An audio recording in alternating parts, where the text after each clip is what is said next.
श्री गगजीभाई जी सुतरिया प्राथमिक शाळा कक्षा 8 विषय हिंदी।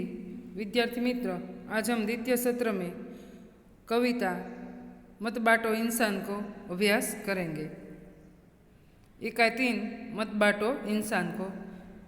साहित्य प्रकार है कविता। इस कविता के कवि है विनय महाजन।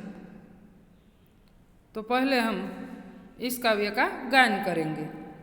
मंदिर मस्जिद गिरजाघर ने बांट लिया भगवान को, धरती बाटी सागर बाटा मत बांटो इंसान को। अभी राह तो शुरू हुई है मंजिल बेटी दूर है, उजियाला महलों में बंदी हर दीपक मजबूर है। मिला न सूरज का संदेशा हर घाटी मैदान को, धरती बाटी सागर बाटा मत बांटो इंसान को। अब भी हरी भरी धरती है ऊपर नील वितान है, पर न प्यार हो तो जग सूना चलता रेगिस्तान है। अभी प्यार का जल देना है हर प्यासी चट्टान को, धरती बाटी सागर बाटा मत बांटो इंसान को।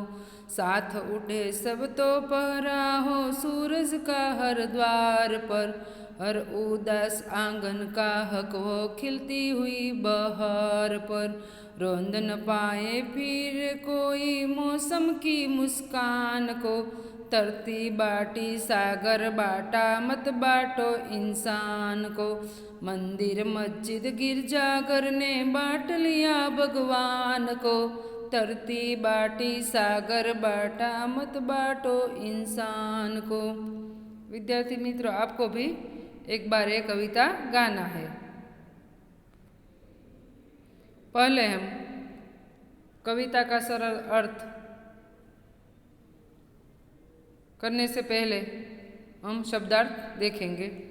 राह यानी रास्ता, मंजिल यानी ध्येय लक्ष्य, उजियाला यानी उजाला रोशनी, बंदी यानी कैदी घाटी दो पहाड़ों के बीच का स्थान, वितान यानी विस्तार अवकाश, रेगिस्तान यानी मरुस्थल, चट्टान यानी बड़ा पत्थर या शिलाखंड, पहरा यानी सुरक्षा रखवाली, बहार यानी सुखद वातावरण या शोभा, रोंदना यानी कुचलना, बांटना यानी विभाजित करना, मजबूर यानी विवश लाचार असहाय।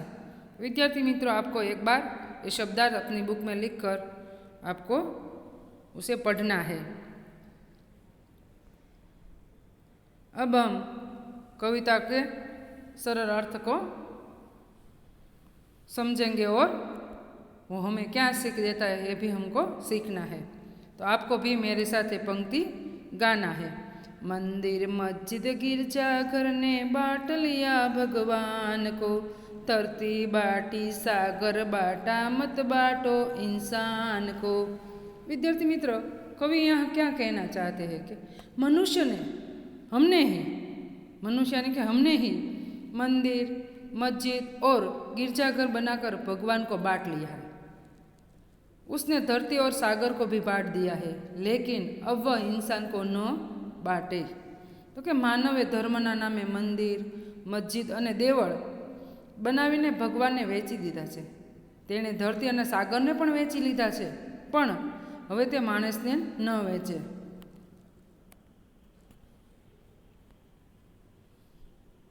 अभी राह तो शुरू हुई है मंजिल बेटी दूर है, उजियाला महलों में बंदी हर दीपक मजबूर है।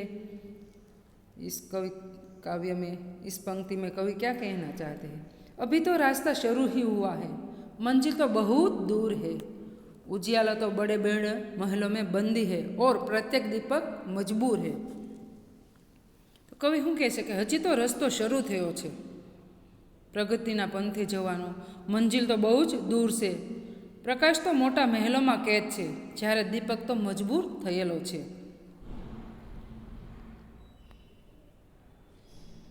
मिला न सूरज का संदेशा हर घाटी मैदान को, धरती बाटी सागर बाटा मत बाटो इंसान को। कवि क्या कहना चाहते हैं?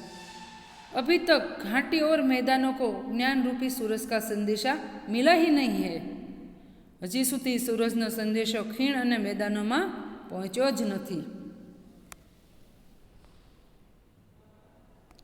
अब भी हरी भरी धरती है, ऊपर नील वितान है, पर न प्यार हो तो जग सूना जलता रेगिस्तान है। कवि क्या कहना चाहते हैं इस पंक्ति में? तो कि अब भी धरती हरी भरी समृद्ध है, हमारे ऊपर नीला आकाश है, आकाश फैला हुआ है, लेकिन हमारे बीच प्रेम न हो तो यह संसार सूना है, जलता हुआ रेगिस्तान। तो कि हजी पण धरती समृद्ध है, આપણા ઉપર નીલું આભ ફેલાયેલું છે। જો આપણી વચ્ચે પ્રેમ નહીં હોય તો સંસાર સૂનો લાગશે, તે સળગતું રણ બની જશે। રેગિસ્તાન એટલે કે સળગતું રણ બની જશે। જો આપણે આ પ્રકૃતિને ખેદાન મેદાન કરી નાખશું અને શાંતિને એકતા નહીં સ્થાપીએ તો આ બધું નષ્ટ થઈ જશે। એટલે હજી તો ધરતી સમૃદ્ધ છે, પણ જો આપણે આપણી વચ્ચે પ્રેમ નહીં રાખીએ તો આ સંસાર સૂનો બની જશે। એટલે આપણે आ संसार में भेदभाव भूली संसार में शांति और एकता स्थापित करना चाहिए। एकता, समानता, भातृत्व, समरसता, परिवार, संसार एक परिवार है, ऐसी भावना रखना।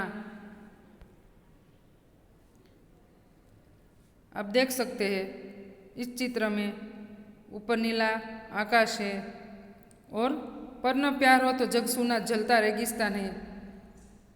नीचे की तस्वीर में आप देख सकते हैं रेगिस्तान कैसा है, जलता हुआ, अग्नि से जलता हुआ। जो हमारे बीच में प्रेम भावना कम हो जाए तो ये समृद्ध हरी भरी धरती है वो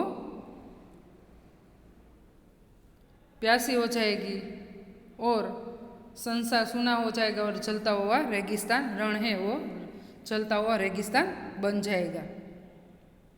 इसमें भी आप देखिए, अब भी हरी भरी धरती, ऊपर नीला वितान है, पर न प्यार हो तो जग जलता रेगिस्तान है। तो आपको बीच में, परिवार में, राष्ट्र में, समाज में, देश में एकता होनी चाहिए। एकता होने से हम संसार को एक परिवार बनकर रहना है। हमारे बीच प्रेम न हो तो संसार सूना हो जाता है। तो आपको प्रेम भावना से दुनिया में रहना चाहिए। अभी प्यार का जल देना है हर प्यासी चट्टान को, धरती बाटी सागर बाटा मत बाटो इंसान को। तो कि अभी प्यार का जल देना है हर प्यासी चट्टान को, धरती बाटी सागर बाटा मत बाटो इंसान को। हर प्यासी चट्टान को प्यार का जल देकर हमें उसकी प्यास बुझानी है। चट्टान यानी बड़ा पत्थर, शिलाखंड, आप देख सकते हैं इस तस्वीर में। तो આપણે તો હજી દરેક ખડકની તરસને પ્રેમના પાણીથી બુઝાવવાની છે, એના માટે એકતા ખૂબ જ જરૂરી છે। તો કે મનુષ્ય ધરતી બાટી એટલે ધરતી અને સાગરને પણ વેચી લીધા, પણ મત બાટો इंसान को, इंसान वच्चे जो भेदभाव है वो दूर करके आपको समानता, एकता, भातृत्व भाव से रहना चाहिए। मत बांटो इंसान को, ये सब तो आपने बांट लिया है, लेकिन मनुष्य बीच में जो प्रेम भावना है उसे कम मत करो। तो क्या कहना चाहते हैं इस पंक्ति में? हर प्यासी चट्टान को प्यार का जल देकर हमें उसकी प्यास बुझानी है। चट्टान यानी बड़ा पत्थर, शिलाखंड, जो प्यार का जल देकर उसे प्यास बुझानी है।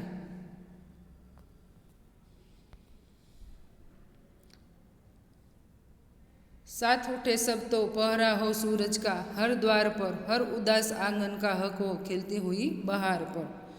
तो साथ उठे सब तो पहरा हो सूरज का, हर द्वार पर हर उदास आंगन का हक हो खिलती हुई बहार पर। आप इस तस्वीर में देखते हैं सूरज आया है, और यदि हम एक साथ रहे तो हर द्वार की सुरक्षा हो सकती है। हर उदास आंगन का खिलती हुई बहार पर एक है। तो इस पंक्ति में आप देख साथ उठे सब तो पहरा हो सूरज का हर द्वार पर। आप सब साथ में उठे तो देखिए सूरज हर द्वार पर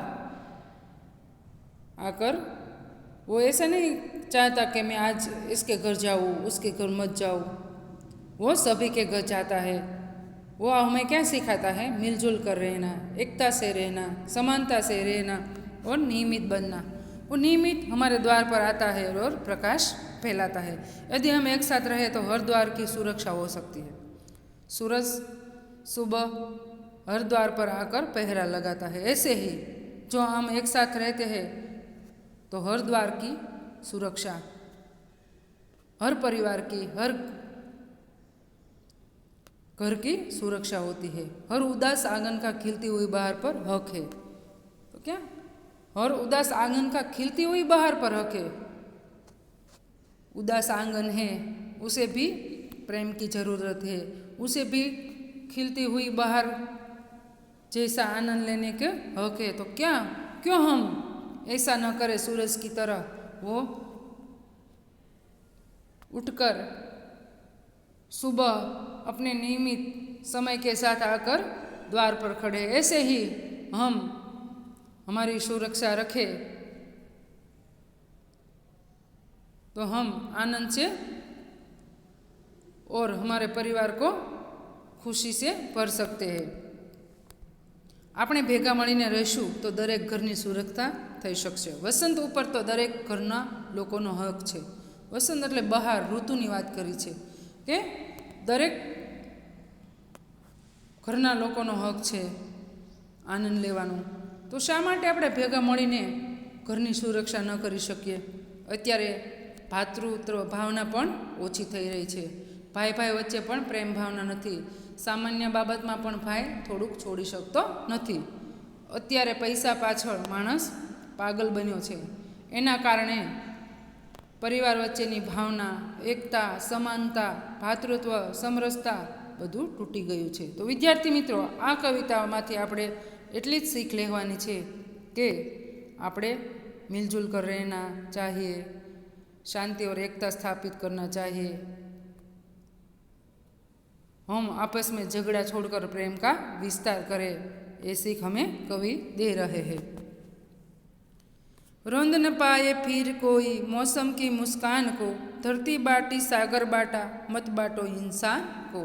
तो कवि इस पंक्ति में क्या कहना चाहते हैं कि यदि हम जागरूक रहे तो कोई भी मौसम की मुस्कान को कुचल न पाए। रोंद न पाना यानी कुचलना। कवि क्या कहते हैं? हम जागरूक रहे, परिवार की सुरक्षा करें। मंजिल बहुत दूर है, रास्ता शुरू हुआ है, परिश्रम करने छे और हरी भरी समृद्ध धरती को और नीले आकाश को हम सुरक्षित रखें तो रेगिस्तान से वो जलता हुआ नहीं बन सकता। हर प्यासी चट्टान, शिला, पत्थर के उदाहरण देकर कहा कि समाज में, गांव में, हमारे परिवार में जो कोई व्यक्ति गरीब हो तो उसे मदद करना चाहिए। हम ऐसी सुरक्षा करें कि हमारे परिवार के सभी लोग भी आनंद से रह सकते। यदि हम जागरूक रहे तो कोई भी मौसम की मुस्कान को कुचल न पाए।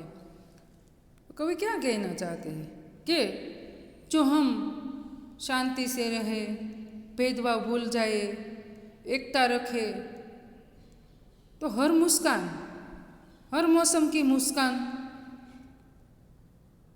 हम खो देते हैं। क्यों खो देते हैं?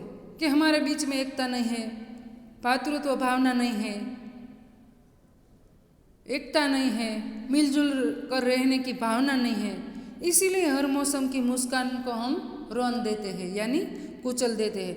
तो क्यों ऐसा न करें कि हम जागरूक रहे, सभी जन को हम मदद रूप बने, मिलजुल कर रहे। किसी को मदद की ज़रूरत हो तो उत्साह से उसे हम उसकी ज़रूरत पूरी करें। तो ऐसा नहीं हो सकता।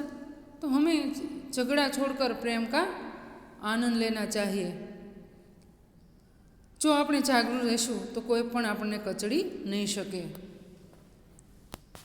काव्य में कवि क्या कहना चाहते हैं तो कि हमें सभी भेदभावों को भूलकर संसार में शांति और एकता स्थापित करनी चाहिए। एकता, यूनिटी, आप देख सकते हैं चित्र में एकता होनी चाहिए। हम जो मिलजुल कर रहे तो संसार में प्रेम भाव हो सकता है। मंदिर, मस्जिद, गिरजाघर ने जो हम बांट लिया है वो भूलकर हम भेदभाव न रखें और एक साथ रहे तो एकता बढ़ती है। हमें हमारे विस्तार को भी अलग अलग कर दिया है तो इसको भी ऐसा करना नहीं चाहिए। हमें रीत रिवाज, भेदभाव, रंग रूप, वो जो भेदभाव है उसे दूर करना चाहिए। एकता से जग में कोई भी मुसीबत हो तो उसे हम आसानी से पार कर सकते हैं। एकता ही सभी जीवन की खुशी के लिए बहुत जरूरी है और हमें एकता से ही रहना चाहिए। जो ज्ञाति भेद है वो भी हमें भूलकर हम सब एक है ऐसी भावना रखनी चाहिए। सभी ज्ञाति के लोग मन में हुए भेदभावों को दूर कर एकता, समानता, भातृत्व भाव, जो ऐसी भावना हो तो पूरा संसार एक परिवार बन सकता है। गरीब अमीर ऐसा जो हमने मन से ऐसा दिल में रखते हैं, ये अमीर है, गरीब है, तो ऐसी जो भावना है वो भी हमें दूर करनी चाहिए। एकता से हम जग में सभी सुख पा सकते हैं। अब भी धरती हरी भरी समृद्ध है, हमारे ऊपर नीला आकाश है। जो हम बीच में प्रेम भावना न रखें तो ये हरी भरी धरती समृद्ध है वो कैसी बन जाती है? जलता हुआ रेगिस्तान। तो हमें हमारी ईश्वर ने दी हुई ये प्रकृति को हमें रोंद न पाना चाहिए। हमें उसकी रक्षा करना चाहिए, उसे आगे बढ़ाना चाहिए। हमारी समृद्धि है, उसे कैसे हम समृद्धि बढ़ा सकते हैं? तो कि प्रेम भाव रखकर। जो प्रेम भाव न रखे और आपस में लड़ते रहे तो ये जो प्रकृति है ईश्वर ने दी इतनी सुंदर, वो जलता हुआ रेगिस्तान बन जाएगी। प्रेम भाव से जो हमारे बीच में प्रेम भाव हो तो ये जो प्रकृति है वह वही वही सुंदर रहेगी। देखो प्रेम भाव से क्या हुआ तो कि घाटे और मैदानों ज्ञान रूपी सूरज का संदेशा मिल गया हमें, चट्टान की प्यास बुझा गई।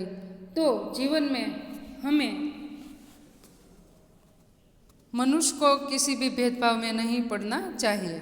हमें सभी भेदभावों को भूलकर एकता की दृष्टि से इस संसार को देखना चाहिए। तो कि इस कविता में विनय महाराज हमें क्या कहना चाहते हैं? यह प्रकृति भी हमें निरंतर यही उपदेश देती है। तो प्रकृति भी हमें कहती है कि विनय महाराज महाजन कह रहे हैं कि मनुष्य को मिलजुल कर रहने की प्रेरणा दी है। मनुष्य को किसी भी भेदभाव में नहीं पड़ना चाहिए।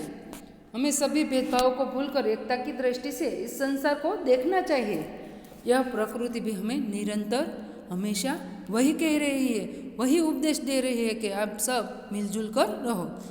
तो विनय महाजन क्या कहते हैं? तो कि एकता, मिलजुल कर रहना, समानता आदि मूल्य समाविष्ट है। तो हमें आपस में झगड़ा छोड़कर प्रेम का विस्तार करना चाहिए और इन गुणों और भावों को इस कविता में व्यक्त किया गया है। एकता से और प्रेम भाव से रहने से हम